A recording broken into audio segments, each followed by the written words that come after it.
So friends, రెండో article గురించి మనం ఆల్రెడీ చెప్పడం జరిగింది. ఇప్పుడు మూడో ఆర్టికల్ చూసుకుంటే ఏం చెప్తుందంటే, ఒక రాష్ట్రం నుండి వేరొక రాష్ట్రం ఏర్పాటు చేయవచ్చు అనేది చెప్తుంది అనమాట. దీనికి ఎగ్జాంపుల్ చూస్తే మన ఏపీ తెలంగాణ 2014 జూన్ 2న విడిపోవడం జరిగింది. అది ఏ ఆర్టికల్ ప్రకారం అంటే అధికరణ 3. అలాగే 2 లేదా 3 రాష్ట్రాలను కలిపి ఒక రాష్ట్రంగా ఏర్పాటు చేయవచ్చు.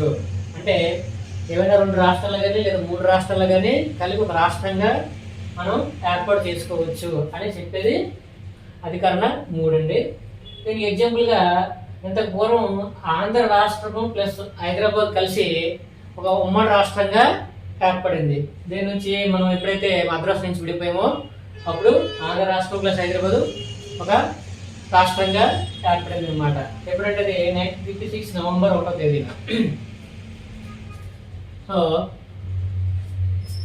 అలాగే రాష్ట్ర విస్తీర్ణాన్ని తగ్గించవచ్చు, సరిహద్దులు కూడా మార్చవచ్చు అనమాట.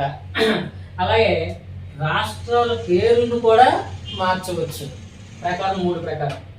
సో ఈ పాయింట్లు అన్నింటి చూసుకుంటే పై అన్నింటికి రాష్ట్రపతి పునరనుమతి అనేది అవసరం అన్నమాట.